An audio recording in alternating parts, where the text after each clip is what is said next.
안녕하십니까. 언제나 소비자 편에서 방송하는 콘스탄트 김입니다. 이번 시간에는 주택연금 말씀 좀 드리겠습니다. 돈 버는 은퇴가 되겠습니다. 놀라운 사실이 아닐 수 없습니다. 주택연금은요, 주택 가격이 높으면 높을수록 연금액이 더 많아지는 것으로 알고 있지 않습니까?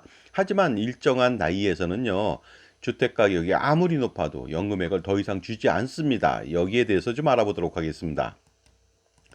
주택연금의 문제점은 너무나도 많습니다. 그중에 대표적인 거 말씀드리겠습니다. 최악의 월복리, 고금리, 이자 폭탄을 선사한다는 것이 되겠습니다.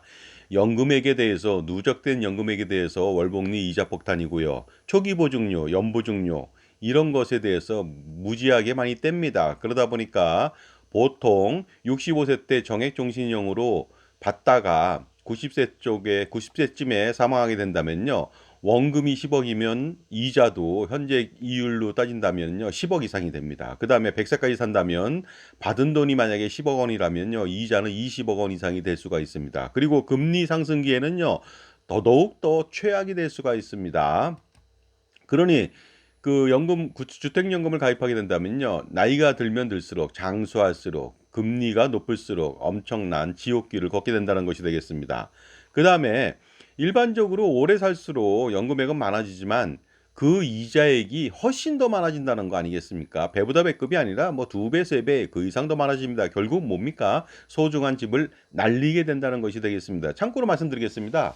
65세에 정액종신형 그 주택연금을 받는다. 90세까지 26년 동안 받더라도요. 놀랍게도 26년 전에 주택 가격의 74% 정도밖에 받지 못합니다. 정말로 황당하지 않습니까? 그다음에 100세까지 36년의 주택연금을 받는다 할지라도 36년 전 주택 가격의 겨우 104% 정도밖에 받지 못합니다. 아까는 74%가 아니라 70% 정도밖에 못 받습니다. 그러다 보니까 말도 안 되는 거 아닙니까? 주택 가격이 26년 동안에 그다음에 36년 동안에 얼마나 많이 오르겠습니까? 아무리 적게 올라도 2% 3% 물론 대도시나 일반 도시 같은 경우에는 지속적으로 오른다는 가정이죠. 당연히 오릅니다. 2% 3% 4% 오른다면 엄청난데 그 오른 가격 전부 다 고금리 이자 폭탄으로 날려야 된다는 것이 되겠습니다.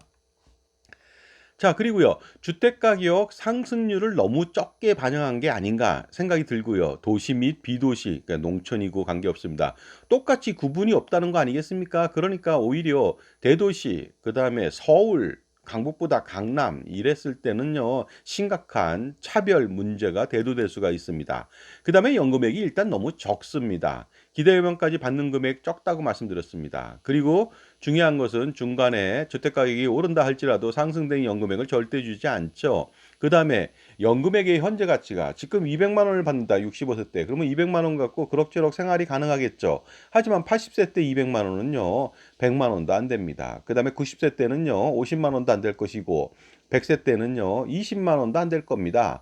그런데 만약에 120세 산다. 그러면 2만 원도 안 될 겁니다. 근데 물가가 또 올랐다. 더 많이 오른다. 그러면 정말로 120세 사는 사람들은요. 2천 원도 안 되는 푼돈도 안 되는 종이 조각 같은 휴지 조각 같은 국민연금을 받아야 된다는 것입니다. 이것이 가장 큰 문제가 아닐 수 없습니다. 자, 그런데 연금이라고 하는 것은요, 주택 가격이 높으면 높을수록, 그 다음에 연령이 많으면 많을수록 연금액이 많아집니다. 왜냐하면 주택 가격이 많으니까, 담보물이 많으니까 대출을 더 많이 해주는 것이죠. 그 다음에 연령이 많다는 것은 일찍 사망할 가능성이 높으니까 많이 준다는 거 아니겠습니까?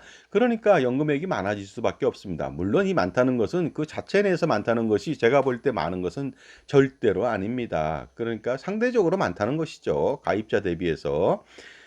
그러나 놀랍게도 주택 가격이 높아도 연금을 더 이상 주지 않는 그런 황당한 일이 일어납니다. 정말일까요, 이거? 빌리브라고 하는 말이 믿는다는 말이잖아요, 영어로. 근데 빌리브 안에는요, LIE라고 있습니다. lie.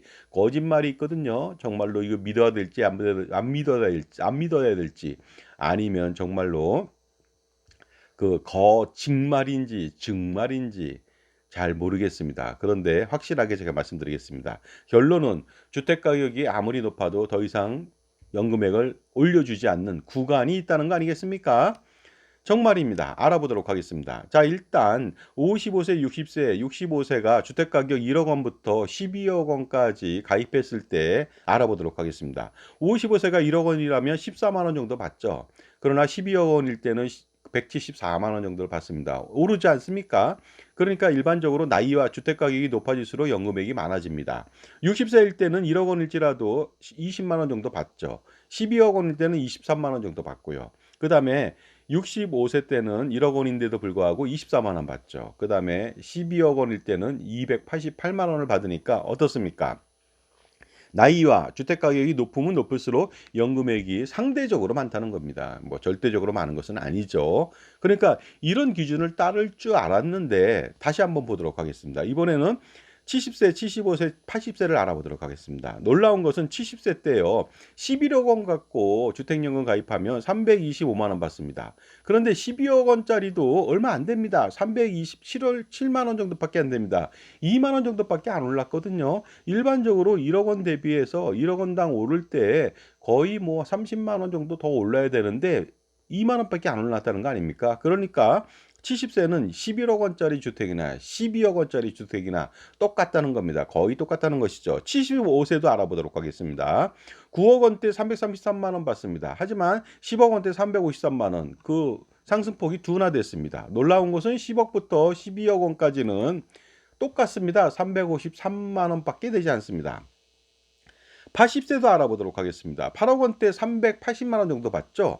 하지만 9억 원일 때 393만 원, 겨우 13만 원 올랐습니다. 일반적으로 1억 원 대비해서 40만 원 이상 오르거든요. 45만 원. 안 올랐잖아, 거의. 그런데 놀라운 것은 9억 원이나 10억 원, 11억 원, 12억 원이라 똑같이 393만 9천 원밖에 안 준다는 것이 되겠습니다. 그러다 보니까 주택연금이라고 하는 것은요, 일정한 나이와 일정 주택가격 이상일 때 주택가격이 아무리 높아도 연금액은 그대로라는 것이 되겠습니다. 참으로 불합리하지 않을 수가 없겠죠. 왜 그런 것일까요, 도대체? 정말로 소비자를 위한 상품이라면 절대 이러면 안 되겠죠.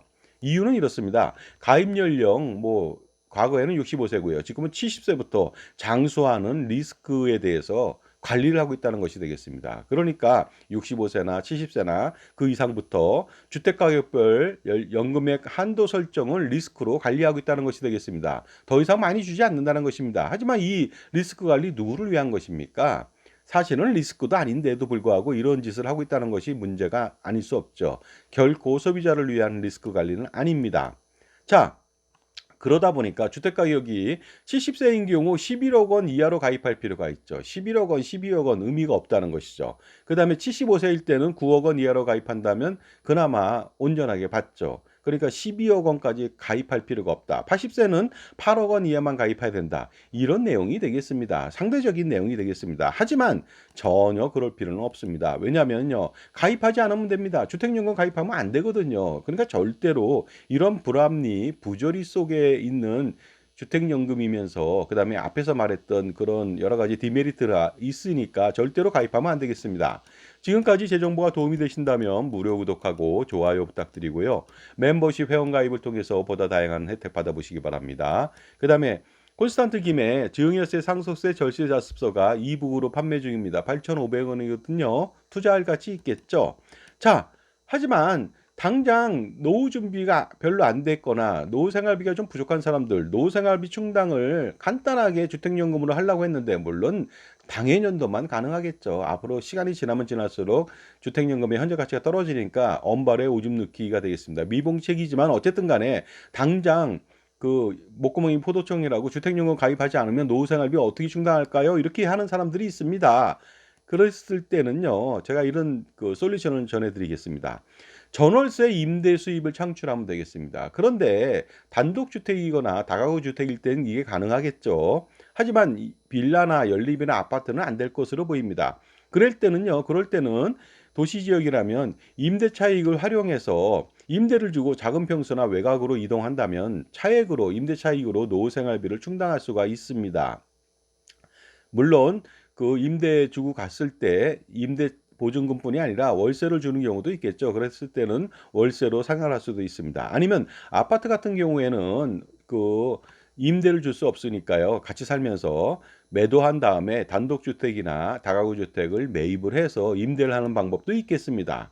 그다음에 그것도 잘 안 된다. 그러면 매도 차익을 활용해서 가령 대도시, 도시 지역에 있는 아파트나 주택을 팔아 버리고요. 작은 평수 외곽으로 이동한다면은 이주한다면 차익으로 노후 생활비를 충당할 수 있습니다. 이런 일련의 행동을 통해서 주택은 절대로 잃어버리지 않고요. 뺏기지 않고 고금리 월금리 폭탄도 절대로 맞지 않고 그다음에 노후 생활비도 현재 가치로 지속적으로 쓸 수 있는 장점이 있으니까 이 방법 바로 솔루션 대안을 찾아보시기 바랍니다. 실질적으로 저한테 상담하신 분 얘기를 들어보도록 하겠습니다.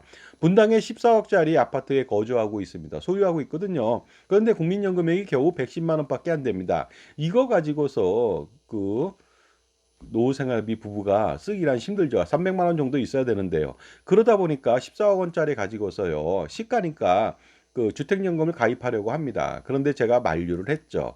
그러다 보니까 기본적으로 이 분당 아파트를요. 3억 원의 보증금에 월세 200만 원을 주고 바로 임대를 주기로 했습니다. 그리고 수원 천안 쪽으로 이주하는 것을 했죠. 천안으로 이주하기로 했습니다. 전세 1억 원짜리로 해서 소규모 아파트에 들어가 사는 것이 되겠습니다. 이렇게 되다 보니까 전세 보증금 차익 2억 원 있잖아요.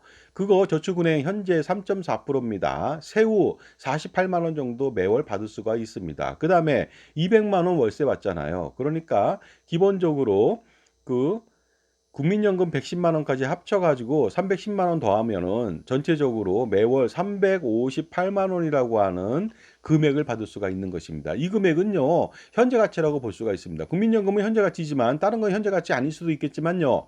월세는 지속적으로 느니까 현재 가치고요. 그 다음에 보증금도 지속적으로 늘 수가 있습니다. 그래서 현재 가치라는 말씀을 꼭 드리고 싶습니다.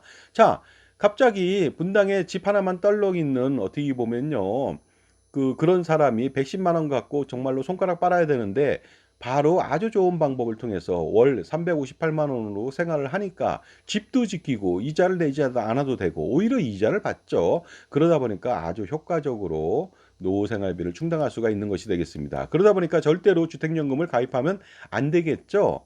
그래서 이 주택연금 당장 주택연금액이 필요하다고 해서 가입한다면요. 나중에 연금액의 현재 가치는요. 시간이 지날수록 똥값이 됩니다. 그러면 절대로 여러분들 노후생활비 충당 못합니다. 그리고 급기야 고금리 월금리 이자 때문에 소중한 주택을 날리게 되는 리스크가 거의 발생될 것으로 보입니다. 그러다 보니까 절대로 주택연금 가입하면 안 되고 가입한 사람들 1년, 2년, 3년, 4년, 5년 심지어 10년이 됐다 하더라도 해지하십시오. 이자를 물더라도요. 그런 다음에 이 같은 솔루션을 가지고서 한다면 적어도 주택은 잃어버리지 않고 잃지 않고요. 노후 생활비 충당도 충분히 가능할 것으로 보입니다. 최악의 연금이라고 제가 연금 전문가로서 말씀을 드립니다. 최악의 연금이라고 손꼽는다면요. 연금보험하고 필적할 수 있는 것이 바로 주택연금이 되겠습니다. 둘 다 가입하면 안 되겠죠. 감사합니다.